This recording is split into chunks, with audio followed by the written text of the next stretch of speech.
నమస్తే, నేను మీ Gopi. Welcome back to మనం టీవీ. ప్రస్తుతం మనతో పాటు ఉన్నారు మా పొలిటికల్ అనలిస్ట్, అదేవిధంగా మా పొలిటికల్ ఎడిటర్ కార్తిక్ ఉన్నారు. ఆయనతో మాట్లాడదాం. కార్తిక్ గారు నమస్తే అండి. నమస్తే గోపి.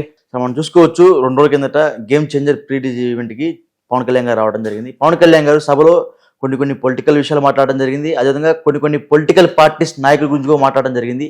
అంటే కొంతమందిలో భావన కూడా వ్యక్తం చేస్తున్నారు. కానీ ఇంకోటి ఏంటంటే, ఒక పెద్ద డైలాగ్ కూడా వాడారు.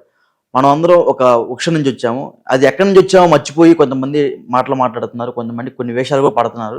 సో ఈ పర్టికులర్గా ఎవరినని అనుకుంటున్నారు? మీరు ఏమనుకుంటున్నారు? అంటే లైక్ కొంతమంది అల్లు అర్జున్ అనుకుంటున్నారు, కొంతమంది వేరే వాళ్ళు అనుకుంటున్నారు. ఎవరినని అనుకుంటున్నారు మీరు, మీ మాటలు? నిజానికి గేమ్ చేంజర్ ప్రీ రిలీజ్ ఈవెంట్కి పొలిటికల్ గేమ్ చేంజర్గా ఆంధ్రప్రదేశ్లో ఉన్నటువంటి పవన్ కళ్యాణ్ గారు ముఖ్య అతిథిగా హాజరయ్యారు. ఆయన ఆంధ్రప్రదేశ్ డిప్యూటీ సీఎం హోదాలో ఉన్నారు. కానీ మామూలుగా అయితే ఆయన పవర్ స్టార్, సినిమా ఇండస్ట్రీకి సంబంధించి సినిమా హీరో. సినిమా ఇండస్ట్రీకి సంబంధించిన వ్యక్తి, రాజకీయాల్లో యాక్టివ్గా ఉన్నటువంటి వ్యక్తి స్టేజ్ మీద ఉన్నాడు కాబట్టి అటు సినిమా విషయాలు, ఇటు రాజకీయ విషయాలు, అందులోనూ ఈ మధ్య కాలంలో జరిగినటువంటి లేటెస్ట్ వర్తమాన విషయాలన్నీ కూడా చర్చకు వస్తాయి, సహజంగా వస్తాయి. ఓకే, వద్దండా వస్తాయి, రావు. మాట్లాడిందంటే మన అర్థాలు అయ్యే బీక్కుంటాం. మన జర్నలిస్టులు ఏం చేస్తాం? కోడిగుడ్డు మీ ఈకలు వీకే ప్రయత్నం చేస్తాం.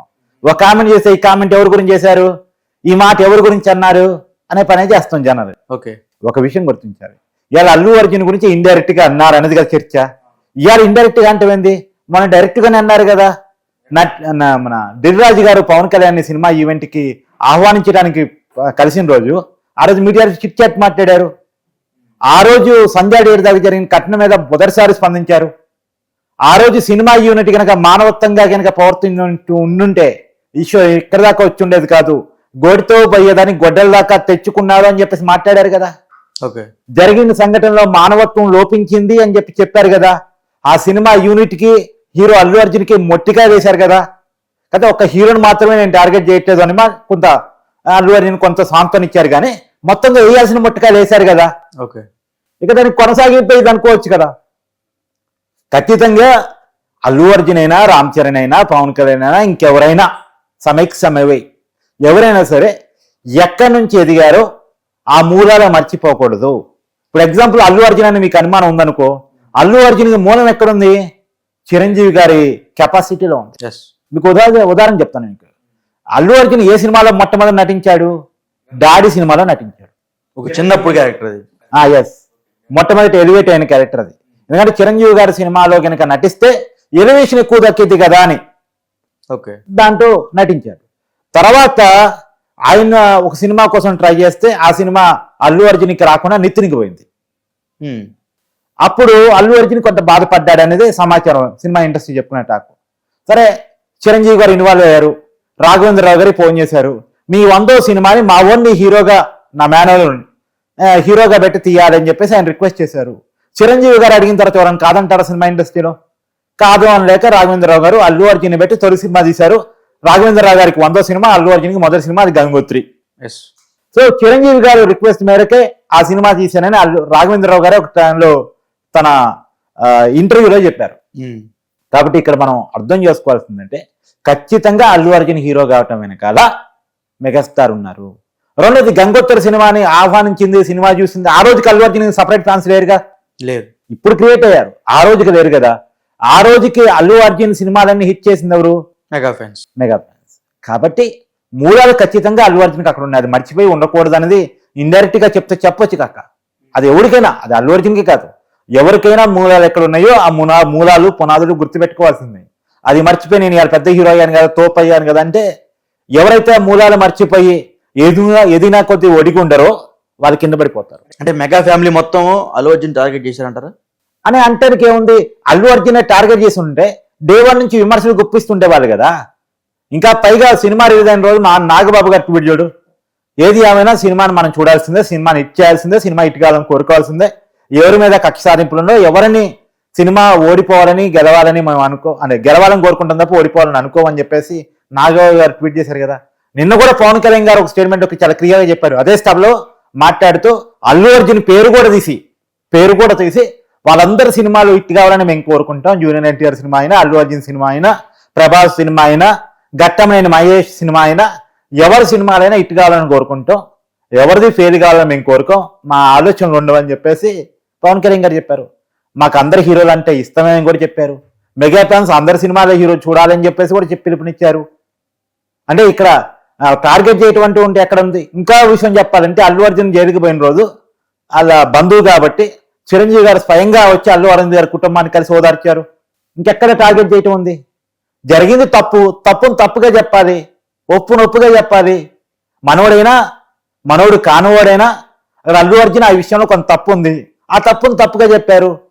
దాన్ని టార్గెట్ చేయటం అంటే మరి చిరంజీవి గారు అల్లు అర్జున్ ఇంటికి పోవటాన్ని మరి ఎలా చూడాలి? అల్లు అర్జున్ తర్వాత చిరంజీవిని కలవటానికి పోయినప్పుడు అపాయింట్మెంట్ ఇవ్వటాన్ని ఎట్లా చూడాలి? కలవటం ఇస్తూ లేకపోతే అపాయింట్మెంట్ ఇవ్వరు కదా, కలవరు కదా. ఇంకా ఇప్పుడు చీలిపోయారంటారా? అంటే అల్లు అర్జున్ ఏదో నామకే వాస్తు కలవడానికి వెళ్ళినట్టుగా మనకు కనపడినట్టు మనకు కొన్ని వార్తలు కూడా వస్తున్నాయి. ప్రేమ అనేది రెండు వైపుల నుంచి ఉండాలబ్బా. ఓకే, వీళ్ళ వైపు నుంచి ప్రేమ ఉందని రకరకాల కనివేదాలు చెప్పారు కదా, తప్పుగా చెప్పారు. అల్లు అర్జున్ తన కలవటం ఇష్టం లేకపోతే తన ఇండివిజువాలిటీ కావాలని కోరుకుంటే చెప్పలేం. ఇప్పుడు పవన్ కళ్యాణ్ గారు పిఠాపురంలో నిలబడితే పవన్ కళ్యాణ్ గారికి రాకుండా శిల్పా రవిచంద్ర రెడ్డి ప్రచారం పోయింది అల్లు అర్జున్ తప్ప, అంటే వివాదం స్టార్ట్ చేసిన అతను తప్ప మెగా ఫ్యామిలీకి కాదుగా.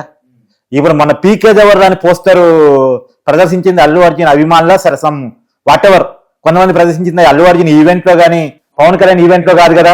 పవన్ కళ్యాణ్ గారి ఈవెంట్ లో అల్లు అర్జున్ వ్యతిరేకం కొన్ని నినాదం అన్న వచ్చిందా? పీకే దేవర్ రాని అల్లు అర్జున్ షోలో అదే ఈవెంట్ లో పవన్ కళ్యాణ్ గారిని ఉద్దేశించి కేని హైలైట్ చేస్తూ పీకే దేవర్ రా అని చెప్పేసి పోస్టర్ వచ్చింది. దాన్ని అల్లు అర్జున్ ఖండించలేదు. ఏం పీకలేదు బ్రదర్ అని వచ్చింది. ఏం పీకలేదు బ్రదర్ అని వచ్చింది. దాన్ని కేని హైలైట్ చేశారు. అంటే వాళ్ళు టార్గెట్ చేస్తున్నారా? ఇప్పుడు ఎవరు విడిపోదాం అనుకుంటున్నారు? వాళ్ళు కలిస్తే ఇష్యూ క్లోజ్. విడిపోదాం అనుకుంటున్న వాళ్ళు కలిస్తే క్లోజ్. ఇంకా అతను విడిపోదామనే ఆలోచనతో ఉంటే ఏం చేయలేం. ప్రేమ రెండు వైపు నుంచి ఉండాలి. ఒకరు ప్రేమిస్తుంటే ఇంకోళ్ళు తీసుకోకపోతే ఏం చేస్తాం మనం? బలవంతంగా నా ప్రేమ తీసుకో అని చెప్పలేం కదా. అది అల్లు అర్జున్కి సంబంధించిన విషయం. అంటే ఇంకోటి బాగా టాక్ నడుస్తుంది, రామ్ చరణ్ కి అల్లు అర్జున్ మధ్య చాలా గొడవలు జరిగాయి. సో తద్వారానే పవన్ కళ్యాణ్ గారు రామ్ చరణ్ సపోర్ట్ చేస్తున్నారు, మెగా ఫ్యామిలీ మొత్తం అల్లు అర్జున్ కి వ్యతిరేకమైంది అన్నట్టుగా కూడా వార్తలు వస్తుంది. దానికి ఏమంటారు? అసలు పవన్ కళ్యాణ్ గారు అల్లు అర్జున్ ని టార్గెట్ చేస్తున్నారు, లేదు రామ్ చరణ్ మాత్రమే సపోర్ట్ చేస్తున్నారు అంటానికి ఆధారం ఎక్కడుంది? వార్తలు వస్తున్నాయి అట్లాగా.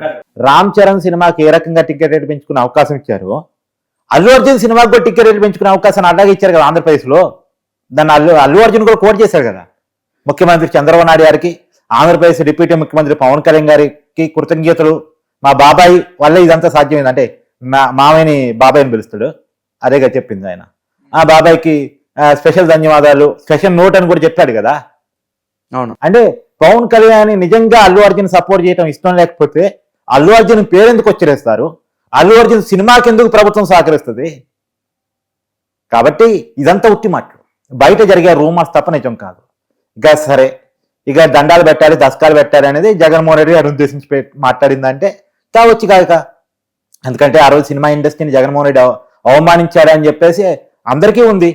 చిరంజీవిని ప్రత్యేకించి అవమానించాడని మెగా కుటుంబానికి జగన్మోహన్ రెడ్డి మీద కోపం ఉంది.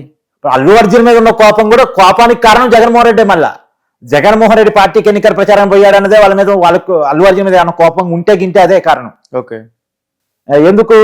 ఈ జగన్మోహన్ రెడ్డి అనే వ్యక్తి చిరంజీవిని అవమానించాడు. చిరంజీవి అంటే ఆ కుటుంబానికి పెద్ద. చిరంజీవిని అవమానించిన వ్యక్తి పార్టీకి నీ ఫ్రెండ్ అయితే కావచ్చు, ఇంకేదైనా కావచ్చు, అలాంటి పార్టీ అభ్యర్థి గెలవాలని నువ్వు వెళ్తావు అంటే తప్పు అనేటువంటిది మెగా ఫ్యాన్స్. సరే, మెగా పవన్ కళ్యాణ్ గారు అట్టు భావిస్తున్నారా, చిరంజీవి గారు అట్టు భావిస్తున్నారు పక్కన పెడితే మెగా ఫ్యాన్స్ అయితే భావిస్తున్నారు. మెగా ఫ్యాన్స్ అయితే అల్లు అర్జున్ మీద కోపం ఉంది, అది క్లియర్ కనపడింది. కాబట్టి ఏది ఏమైనా మనం అర్థం చేసుకోవాల్సిందంటే జగన్మోహన్ రెడ్డి గారి లాగా ఈ ప్రభుత్వం ఉండబోదు. సినిమా ఇండస్ట్రీకి చాలా మంచి రోజులు రాబోతున్నాయి. ఆంధ్రప్రదేశ్లో అవకాశాలు ఉన్నాయి. సినిమా షూటింగ్లు కూడా ఇక్కడ ఎక్కువ చేసుకోవాలి. ప్రత్యేకించి విదేశాల్లో ఉన్నటువంటి లొకేషన్స్ మన దగ్గర కూడా ఉన్నాయి. మన దగ్గర ఉన్నటువంటి లొకేషన్స్ వాడుకోవాలి. షూటింగ్లు ఎక్కువగా ఆంధ్రప్రదేశ్లో నడుపుకోవాలి. ఎందుకంటే ఒకప్పుడు షూటింగ్ అన్ని విదేశాల్లో నడిచాయి కావు. ఈస్ట్, వెస్ట్, వైజాగ్, అరకు ఆ ఏరియాలో బాగా షూటింగ్ నడిచాయి. ఇప్పుడంటే ప్రతి లొకేషన్కి విదేశాల్లో పోవటం కామన్ అయిపోయింది. కాబట్టి ఆ విషయాన్ని కోడ్ చేస్తూ చంద్రబాబు నాయుడు గారు కూడా సినిమా ఇండస్ట్రీకి చాలా మంచి చేసే వ్యక్తి, ముఖ్యమంత్రిగా ఉన్న వ్యక్తి. కాబట్టి మీరు ఆంధ్రప్రదేశ్లో సినిమా షూటింగ్ ఎక్కువ జరుపుకోవాలి. సినిమాకి ఆంధ్రప్రదేశ్ స్వర్గధామిగా ఉంటుంది అనేటువంటి ఒక హామీని ఆయన ఇచ్చాడు అనేది మాత్రం చాలా క్లియర్గా చెప్పుకోవాలి. ఓకే, థ్యాంక్ యూ అండి కార్తీక్ గారు. Thank you.